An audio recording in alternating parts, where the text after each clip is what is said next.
When I was a kid, I would get sick. And when I got sick, I would take some pills to get better. My mom would sit me down, give me a glass of water, and say, "Take all the time in the world." It took me a while. Over 20 years later, I still sometimes struggle to down those pills.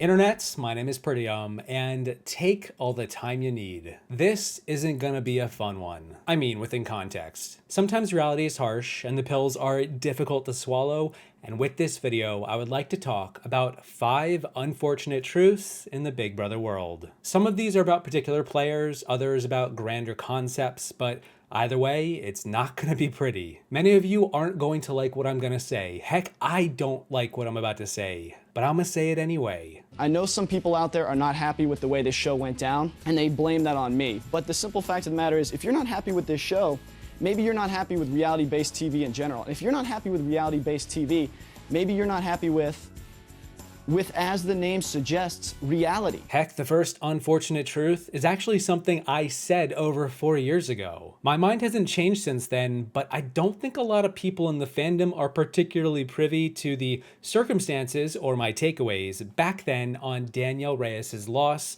on Big Brother 3. Many moons ago, I made 2 big videos about her journey from start to finish, from day 1 to the finale, on how she both navigated the game incredibly well and lost the game in a devastating fashion. I couldn't believe she lost. That in itself was a difficult pill to swallow. She was blown out of the water in a 9-1 jury vote, only getting Jason's vote in the end, and how is that possible? For years, I chalked it up to the jury not being sequestered, how many evicted players walked out the door saying they wanted Danielle to win and then watched the episodes and the live feeds and didn't vote for her. Big Brother 4 and onward to this day has a sequestered jury because of the result of BB3. Because Danielle lost. Did she deserve to lose? That's not for me to say, but when I rewatched the season and went into some deep dives exploring reasons for why she could have lost these jury votes, I walked away from the final result not so much blaming the sequestered aspect of the jury, but on Danielle's misplays to win them over before they went to vote. What I'm saying is that while it kinda sucked to see Danielle lose the season with an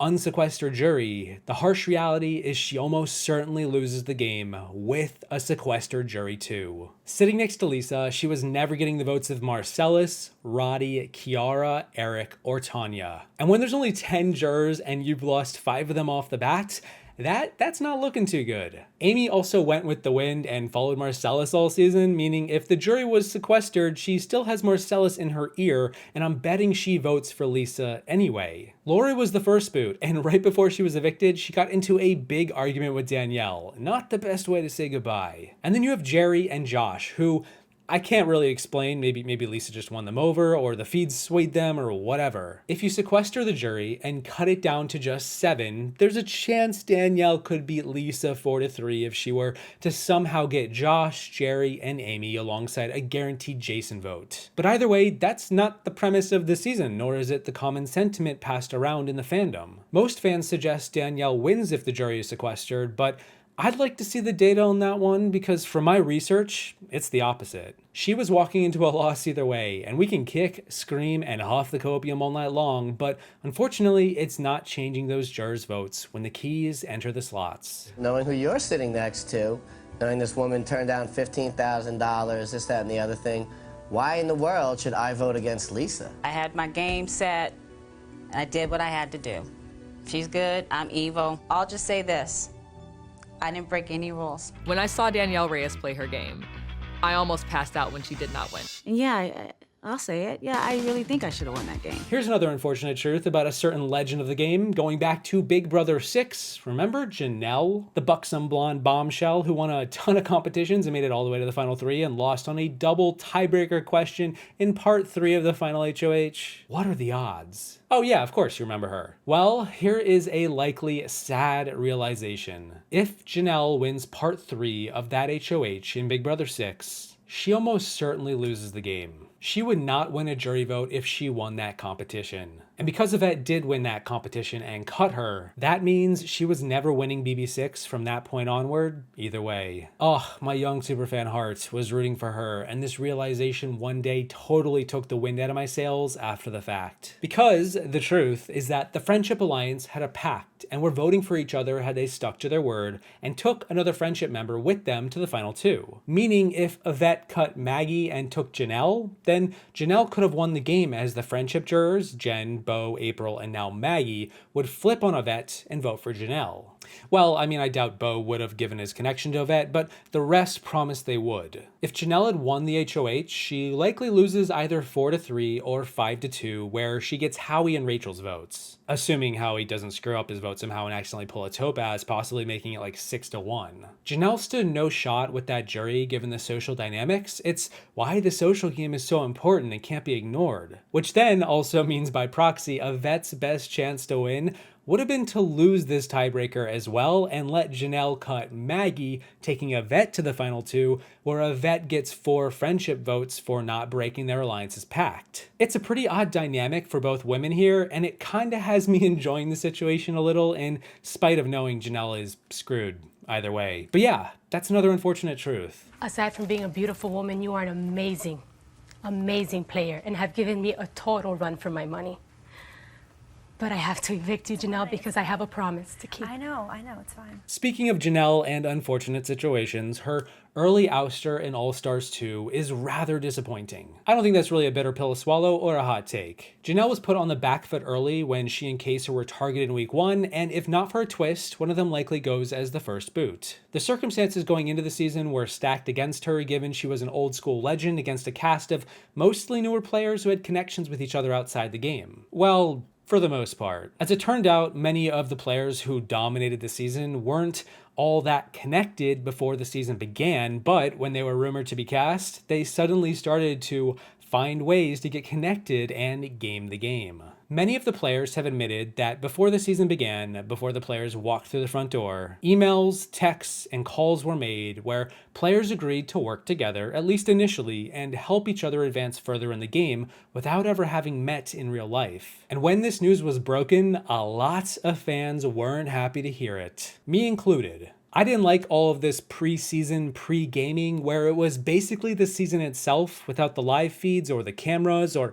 anything to document the game taking shape. This is the stuff we're supposed to see when they walk through the door, not from the privacy of their own home. Doesn't pre-gaming defeat the purpose? Isn't it against the rules? To be honest, I don't know what's in the BB rulebook or the signed contracts more importantly, but I would imagine it's not allowed. It certainly doesn't make the show that much better from a producer standpoint, although perhaps they just don't care all that much either way. But that's kind of the kicker here. They probably don't care because they know it's gonna happen. And, you know, if I'm being realistic, I don't think there's much they can do about it either way. When I heard that nearly everyone in the BB22 cast had some amount of pregame interaction, I realized something was afoot. And it's that the harsh reality of returning player seasons is that each of them feature pre-gaming in some way. Big Brother 7, the first All-Stars, was rife with pre-gaming. Never mind the Saw of 6 were an alliance walking into the house. You had the Legion of Doom, you had Boogie and Erica, Mr. and Mrs. Smith, the myriad of connections across the board. Danielle Reyes said during BB22,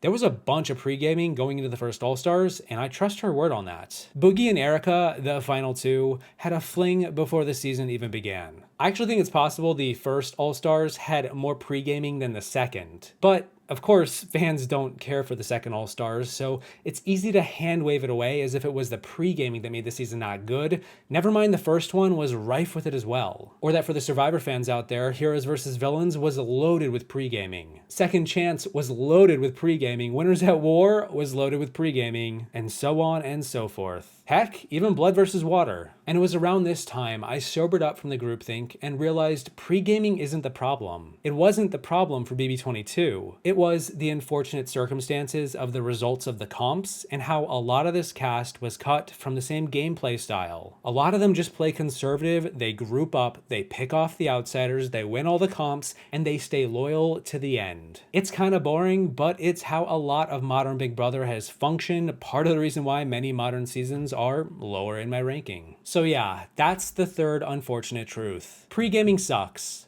but it's inevitable with returning players no matter which show, and it doesn't always ruin a season. If you want returning players, you gotta take the good with the bad. Yo, I got you to the end, bro. Like, trust me. We're good, bro. You don't gotta worry. Listen, I see Cody. He's a nice Italian kid from Jersey. I'm born and raised in New Jersey. You know we're working with each other. That's it. It's just an unwritten rule. Woo, it's getting a little bit spicy in here. Now, this fourth unfortunate truth brings me back to my first ever season when I watched the live feeds. It was in 2010 during Big Brother 12 when I was watching Brendan run his HOH with the intent to nominate Brittany. He brought her up to the HOH and explicitly told her that he was putting her up. Then after that, he was called down to the diary room, spoke to the producers, returned back to the HOH room with Brittany, and sat her down to refilm the exact same conversation, except this time he wasn't going to tell her he was explicitly putting her up. He was just going to allude to it as if it were a possibility. It was a really weird experience to watch this. It was like watching deja vu play out before my eyes. I didn't understand why they were redoing this conversation and why he was saying something different than what he just said. Like, he already told Brittany what he was doing. What was the point of just denying that, of changing the conversation, of attempting to change reality? As it turned out, little did I know, HOHs can't explicitly tell people they are putting them up. Apparently, it wasn't allowed. And I don't know if that's still the case today, but it wasn't at the time. So the producers wanted to refilm the scene as if there was some sort of doubt or chance for suspense, as if we were just going to, like, Men in Black flash us into forgetting what happened. Hey, if it's not in the episode, did it really happen? It kind of blew my mind. And from there, I realized this was a slippery slope toward the sobering reality that what I was watching was less a game being played and more a show being produced. And that the producers will amend reality for the sake of the show if need be. And I say amend because they try to improve the state of the show more than the reality of what's actually going down. The fourth unfortunate truth here is how the producers will manipulate the game more than you think or will ever know, or I will ever know. And it'll happen on small levels, such as diary room sessions with leading conversations that point players in certain directions, to much more obvious manipulations, such as with very, very convenient twists popping up at a left field to hopefully save the favorite's day. Oh, what's that, Rachel? Now everyone's partnering up at the final 6 of Big Brother 13? Oh, Eric, America's player, isn't allowed to use the veto he won to go against the Donatos on Big Brother 8. Oh my god, Dan's in trouble. Quick, introduce a second veto. Anybody remember the guinea pigs on Big Brother 9? Once is a coincidence, but after like 10 times, come on. And that is kind of the rub. The producers can get away with this because it's just convenient. They can easily cut the feeds. There is plausible deniability. And they aren't literally giving these players death sentences in the game. They're just tipping the scales a bit from the shadows and hoping nobody notices, or even if they do, who cares? I mean, the fans are getting what they want, aren't they? And what are we gonna do anyway? Yell over the wall? Come on. There is a third pre-existing relationship still in the house. Surprise! The duo's twist is back for 1 week. But I was America, and I didn't like Jesse last season. Oh, you're blaming him. Throw a dart at a board and figure You're blaming it out. America from last year not like you for not giving you the power coup d'etat. Why didn't you play a little harder? The final unfortunate truth is a pretty basic one, but I am going to be the fortune teller of bad news. Here's a prediction I wish weren't the case, but is gonna burst some bubbles. Call me a cynic, but there will never be a Big Brother Legends season where the best of the best come back to face off one more time. We are not getting winners at war. Even if it's a shortened season, it's not happening. Even if they did a winter edition, it's not gonna be what people are hoping for. It's gonna be mediocre at best. And it's probably gonna feature many players nobody asked for. And hey, hold on a second. I hope I'm wrong. Maybe with all my pessimism, I will jinx it into happening and I can happily eat crow. I will eat that crow. But when we just got All-Stars 2 and that was a season that happened, I don't think I'm being too unrealistic with this prediction. Won't stop me from making a future Fantasy Cast video about it, but as far as it ever being a reality, consider it just that, not realistic. Unless there was going to be some great disruption, we weren't going to see any changing of the status quo. shine bright like a Frankie! Get in here! And if you're still watching this video after all that, I hope I made your day a little better somehow. I'm sorry to all the diehard superfans out there. Those are what I consider 5 unfortunate truths in the Big Brother world. Let me know what you think about them, and if there are any other harsh realities we as a fan base should wake up to while we are downing all these bitter pills. Ugh, they taste terrible. No matter how long it takes, a huge thank you to my patrons for still supporting me after all this. Thank you all for watching. I do hope you enjoyed the video. Don't forget to take all the time in the world to get it all down. I promise I will still be here, and I will see you in the next one once I find out if they have any of these in a strawberry flavor. Congratulations, Lisa. By a vote of 9-1, you are the winner of Big Brother 3. Aside from being a beautiful woman, you are an amazing, amazing player and have given me a total run for my money. But I have to evict you, Janelle, because I have a promise to keep. I know, it's fine. I have opened Pandora's box.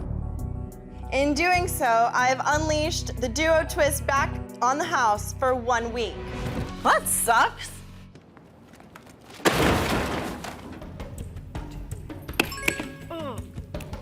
Davon, you rang in first with the answer less. That is incorrect. There are more, which means congratulations, Chris.